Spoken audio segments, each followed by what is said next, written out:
Welcome back to Crime and Coffee Chronicles, the place where we blend dark mysteries with darker roast.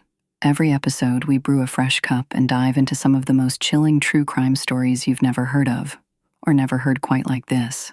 Tonight's case takes us to a forgotten town in the California mountains, a place where peace and silence reigned, until one horrific night in 1981. A mother, her children, and a friend. 4 lives stolen. One missing for years, and a case so twisted, it still leaves more questions than answers. So pour yourself something warm, because this is the story of the Keddie Cabin Murders. And it begins in the shadow of Cabin 28. Tucked deep in the Sierra Nevada mountains lies a quiet little town that time nearly forgot, a place people went to disappear from life's chaos.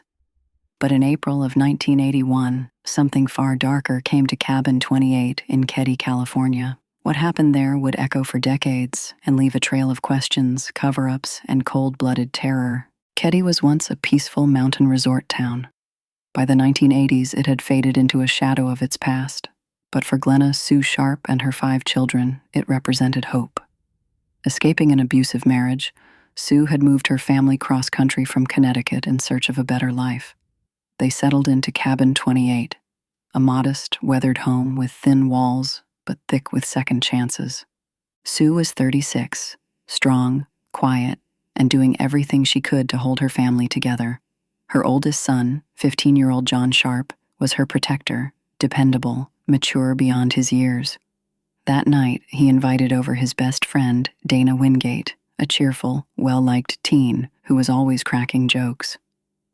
Also home that night were Sue's youngest sons, Rick, 10, and Greg, 5, and their friend Justin, who was just 12 years old. Sue's 12-year-old daughter, Tina, had briefly gone to another cabin but returned home sometime late that evening. Sheila, Sue's 14-year-old daughter, had stayed at a neighbor's overnight. Her decision may have saved her life. The next morning, Sheila returned home.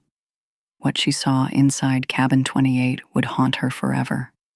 Her mother, Sue, her brother John, and Dana were found in the living room, brutally murdered.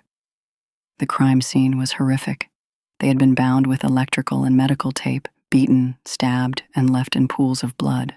Sue's throat had been slashed. Oddly, her younger brothers and Justin were untouched, still asleep in the back bedroom. But Tina was missing. From the beginning, the case was a disaster. The crime scene was not secured properly. Evidence was mishandled. Suspects came and went. Whispers of a cover-up began to circulate, but one name stood out: Martin Smart. He was a neighbor, a man with a temper, and allegedly a grudge against Sue for interfering in his marriage.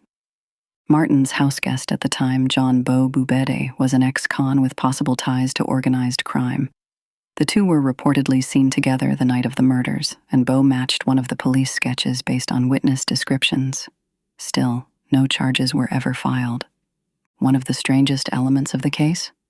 The 3 boys in the next room, including 12-year-old Justin Smart, were left completely unharmed, and that raises a disturbing possibility. Martin Smart, the lead suspect, was Justin's stepfather. Could that explain why the children were spared? Some believe so. Justin later described under hypnosis, seeing 2 men wearing glasses, hearing screams, and even witnessing Tina being taken out the back door. Whether these were true memories, dreams, or trauma-induced visions remains unclear. Was he a witness too terrified to speak up? Or a child protecting a terrible secret? It's possible that Justin saw more than he could process and repressed the memory entirely. In 1984, a shocking break in the case. Tina's skull was found over 60 miles away in a remote part of the forest. She had been murdered and disposed of far from home. Yet even this grim discovery didn't push the investigation forward. Over the years, rumors swirled. Some believed law enforcement knew more than they were letting on. Others wondered if multiple people had been involved. In 2016, a hammer believed to be one of the murder weapons was found in a local pond.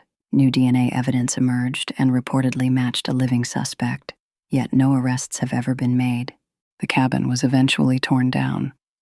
But the scars remain, not just on the surviving family members, but on a town still haunted by what happened behind those thin wooden walls. Sue Sharp died trying to create a better life for her children.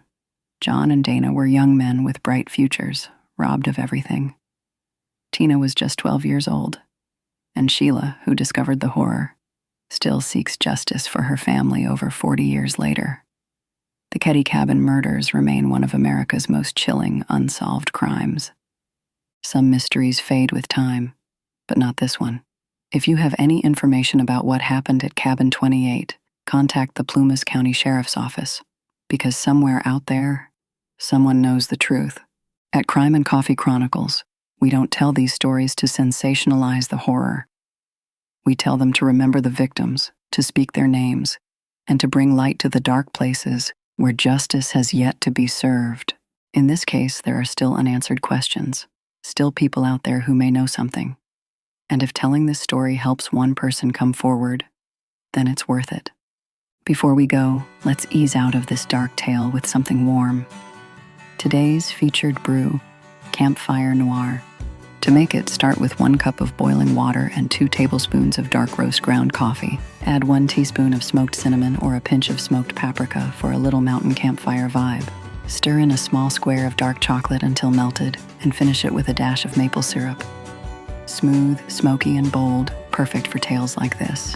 Until next time, stay curious, stay cautious, and stay caffeinated.